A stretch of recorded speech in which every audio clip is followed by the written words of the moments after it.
তো আমাদের মূলত এখানে আশেপাশে যারা দেখতেছেন তারা কিন্তু আজকে শাহবাগ থানায় ছাত্রদলের হামলায় আহত, আশেপাশে আছেন আমাদের প্রায় 10 জন আজকে আহত হয়েছেন।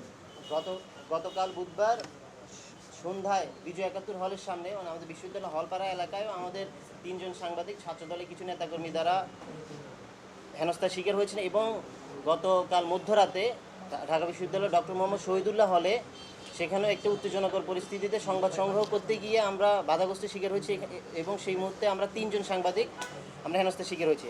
আজকের ঘটনা আমি একটু আপনাদের সামনে বিবরণ শুরু করছি।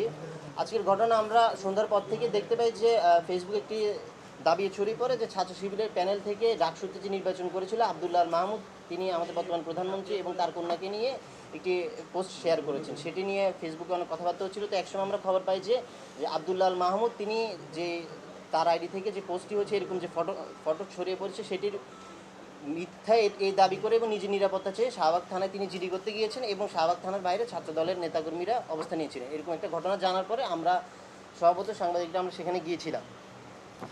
সেখানে যাওয়ার পরে আমি ব্যক্তিগতভাবে যেটি দেখতে পাই, তখন সংবাদ সংগ্রহের সময় আমাদের ঢাকা বিশ্ববিদ্যালয়ের সাংবাদিক সমিতির সদস্য ও জাগো নিউজের ঢাবি প্রতিনিধি ফেরদৌস আলম ও রাইজিং বিডির সৌরভ ইসলাম তারা যখন ভিডিও ধারণ করতে চায় তাদেরকে বাধা প্রদান করা হয়।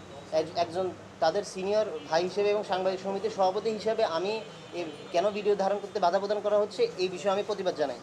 আমি প্রতিবাদ জানালে ছাত্রদলের সাবেক সহ স্কুল সম্পাদক বিষয়ক সম্পাদক ওবায়দুর রহমান সামিদ আমাকে ধাক্কা দিয়ে সরিয়ে দেয়।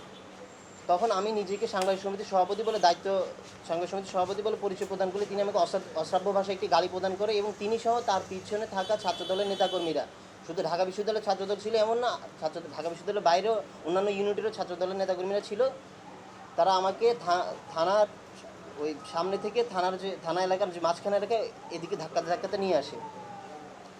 এর কিছু সময় এই ঘটনা শোনার পর আমাদের সাংবাদিক সমিতির অন্যান্য সদস্য কিন্তু যারা বিভিন্ন স্থানে ছিল তারা শাহবাগ থানায় এসে জড়ো হয়। শাহবাগ থানায় এসে জড়ো হওয়ার কিছু সময় পরে সেখানে শাহবাগ থানায় যখন এসে জড়ো হয় তখন যে সামিত আমাকে ধাক্কা দিয়ে প্রথমে সরিয়ে দিয়েছিল তিনি এসে আমাদের সামনে দুঃখ প্রকাশ করতে থাকেন। তখন সেই মুহূর্তে আমি দেখতে পাই যে হাজী মোহাম্মদ মুহসিন হল, আমাদের বিশ্ববিদ্যালয়ের হাজী মোহাম্মদ মুহসিন হল ছাত্র দলের আহ্বায়ক আবুজার গিফারি ইফাত হঠাৎ এসে আমাদের একজন সদস্য সৌরভ ইসলাম তার সামনে এসে বলতে থাকে যে এই ভাইকে মারছে, এই ভাইকে মারছে, কোন ভাই কী ভাই কোনো কিছু যায় না, জাস্ট বলতে থাকছে এই ভাইকে মারছে, এই ভাইকে মারছে, এটা বলে একটা মব সৃষ্টি হয়। তখন ওখানে উপস্থিত ছাত্র দলের 150 থেকে 200 নেতাকর্মী আমাদের কয়েকজন সাংবাদিকের উপর পুরোপুরি হামলে পড়ে। আবুজার গিফারি নেতৃত্বের হামলায় সেখানে আমরা কয়েকজনকে ভিডিও ফুটেজ দেখে এবং আমাদের সচককে দেখে যাদেরকে আইডেন্টিফাই করতেছি তারা হলেন ঢাবি ছাত্রদলের যুগ্ম সাধারণ সম্পাদক ইমাম আল নাসির মিশুক, হাজী মোহাম্মদ মুহসিন হল ছাত্রদলের সদস্য সচিব মনসুর রাফি, শহীদুল্লাহ হলের সদস্য সচিব জুনায়েদ আবরার, বিজয় একাত্তর হল ছাত্রদলের নেতা সুলাইমান হোসেন রবি, সাকিব বিশ্বাস ও সাজ্জাদ খান, সূর্য সেন হল ছাত্রদলের আহ্বায়ক মনোয়ার হোসেন প্রান্ত, মুক্তিযোদ্ধা জিয়র রহমান হলের সদস্য সচিব কাবির চৌধুরী ও জাহিন ফেরদৌস জামি, কবি জসিমউদ্দিন হল ছাত্রদলের নেতা মোতাসিম বিল্লাহ হিমেল, শেখ মুজিবুর রহমান হলের যুগ্ম আহ্বায়ক মমিতুর রহমান পিয়াল ও ওই হলের ছাত্রদল নেতা হাসান সহ অর্ধশতাধিক নেতাকর্মী।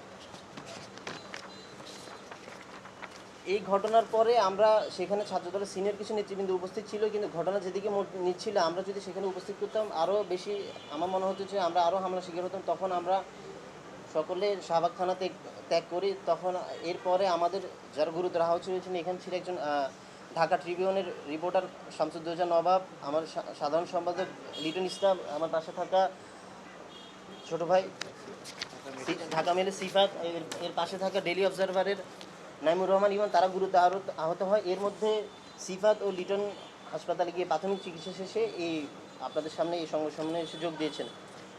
এই ছিল আমার বক্তব্য। আমি সর্বশেষ একটি কথা বলতে চাই, 24-এর গণঅভ্যুত্থানের পরে আমরা সবাই আশা করেছিলাম যে স্বাধীন সাংবাদিকতা বাংলাদেশে চলবে এবং ক্যাম্পাসগুলোতে বিশেষ করে স্বাধীন সাংবাদিকতা চর্চা হবে, কিন্তু গতকালের দুটি ঘটনা এবং আজকে সরাসরি আমাদের গায়ে হাত তোলার ঘটনা থেকে আমরা আশঙ্কা করছি যে এই স্বাধীন সাংবাদিকতার পথ যদি এভাবে চলতে থাকে তাহলে ভবিষ্যতে আরও বাধাগ্রস্ত হবে। এই প্রেক্ষিতে সাংবাদিক সমিতি ঢাকা বিশ্ববিদ্যালয় সাংবাদিক সমিতি থেকে আমরা 3টি দাবি উত্থাপন করছি। প্রথম দাবি হলো হামলায় জড়িতদের চিহ্নিত করে অতি দ্রুত সময়ের মধ্যে গ্রেপ্তার করতে হবে। হামলায় জড়িতদের মধ্যে যারা ঢাকা বিশ্ববিদ্যালয়ের শিক্ষার্থী ছিল এবং আছে তাদেরকে ঢাকা বিশ্ববিদ্যালয় থেকে অবিলম্বে বহিষ্কার করতে হবে। 3 নম্বর দাবি হলো সারা দেশে স্বাধীন সাংবাদিকতার পরিবেশ নিশ্চিত করতে হবে। আমরা সংশ্লিষ্ট মহল এবং সরকারকে আমাদের দাবিগুলো বিষয়ে জানিয়ে বলতে চাই যে আগামী 24 ঘন্টার মধ্যে যদি আমাদের দাবিগুলোর বিষয়ে কোনো কার্যকর পদক্ষেপ আমরা দেখতে না পারি, তাহলে দেশের সকল বিশ্ববিদ্যালয়ের সাংবাদিক সংগঠন এবং বাংলাদেশের সকল সাংবাদিক সংগঠনকে নিয়ে আমরা আরও কঠোর কর্মসূচিতে যাব।